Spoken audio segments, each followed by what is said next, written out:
आज supreme court में फ़ौजी अदालतों से मुतल्लिक़ दरख्वास्तों के ऊपर समाअत का मामला अजीब व गरीब किस्म का तनाज़ा बन गया, लेकिन ये होना ही था। तनाज़ा उस वक्त सामने आया जब नामज़द चीफ जस्टिस काजी फ़ाइज़ ईसा ने इस 9 रुकनी बेंच की समाअत से पहले चंद मामलात उठा दिए। वो मामलात जो बहुत तवील अरसे से मीडिया के ज़रिए ज़ेर बहस थे। जस्टिस काजी फ़ाइज़ ईसा इसके ऊपर कभी कभार राय का इज़हार करते थे, लेकिन खुलकर नहीं बोले। आज उन्होंने इस समाअत से पहले ये तमाम इश्यूज़ उठा दिए।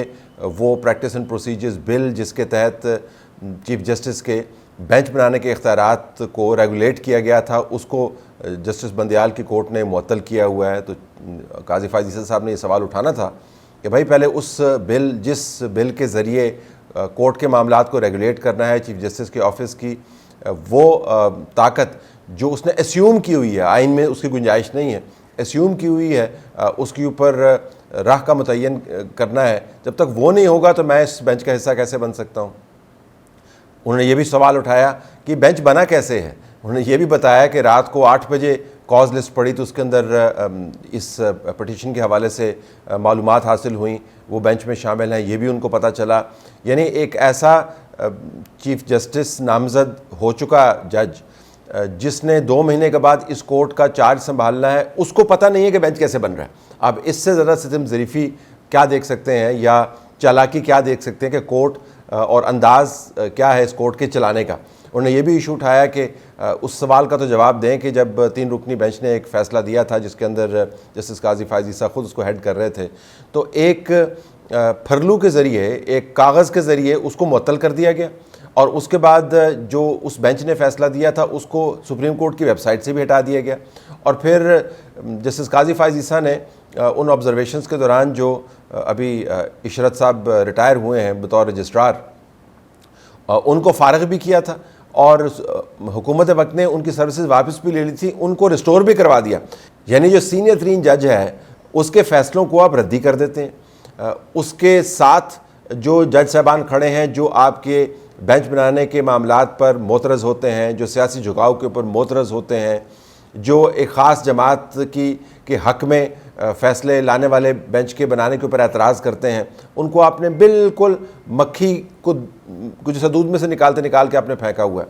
फिर यकदम आपको याद आता है कि मिलिट्री कोर्ट्स का चूँकि मामला आ गया है तो इन तमाम जजेस को हम शामिल कर दें। तो इस वारदात के ऊपर आपका क्या ख्याल है? रद्द-ए-अमल नहीं आना था, बिल्कुल रद्द-ए-अमल आया, लेकिन रद्द-ए-अमल आया कानूनी अंदाज से।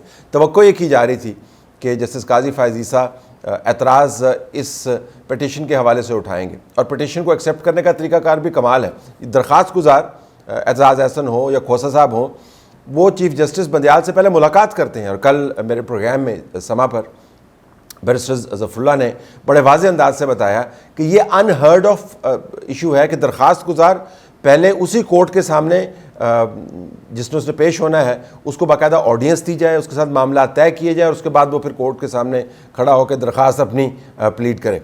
ये किसी और शख्स को सहूलत मुहैया नहीं है, लेकिन एजाज़ एहसन साहब को मुहैया है, लतीफ़ खोसा को मुहैया है। ये जो मॉडर्न डे शरीफुद्दीन पीरज़ादाज़ हैं, इनके ज़रिए कोर्ट के मामलात पर असरअंदाज होने की जो कोशिश है उसके ऊपर भी आज एतराज़ हुआ, अगरचे वो किसी और तरीके से हुआ।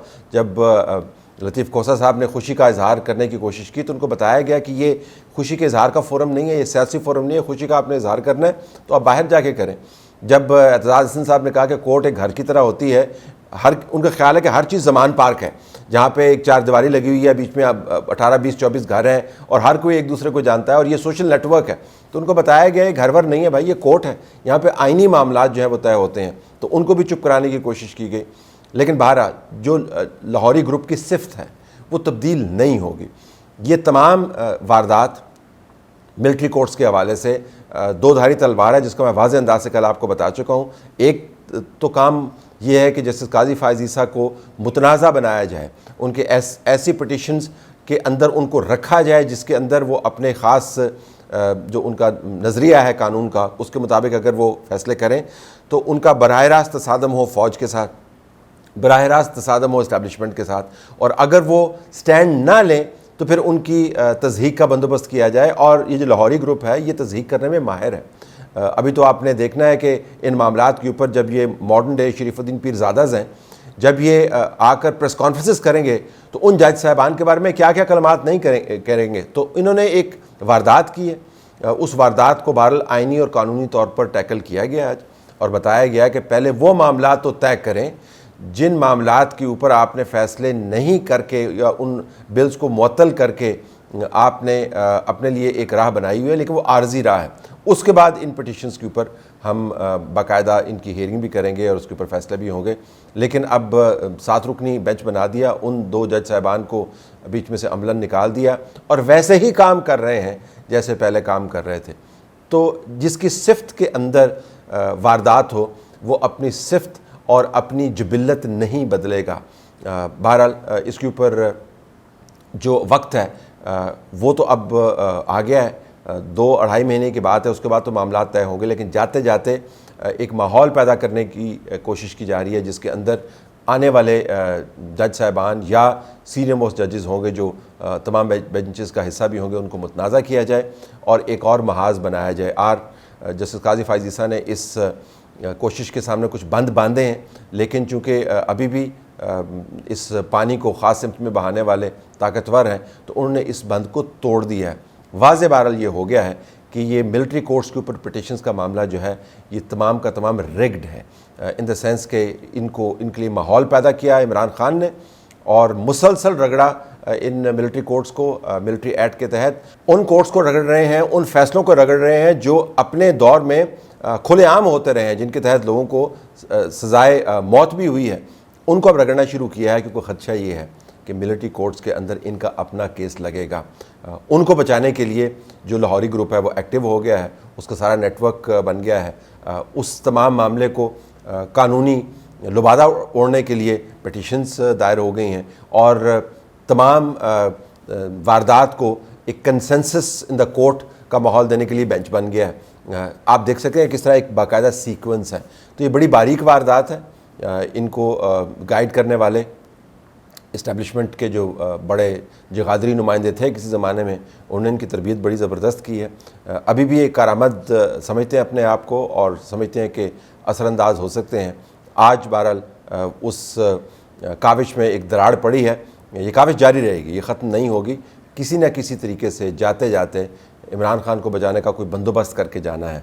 बुनियादी जो गोल है वो ये है और उसके साथ जुड़ा हुआ निस्बतन कम जिसके ऊपर मीडिया में बहस होती है वो गोल ये है कि जस्टिस काजी फ़ाइज़ ईसा को चीफ जस्टिस की कुर्सी संभालने से पहले किसी न किसी तरीके से मुतनाज़ा करना।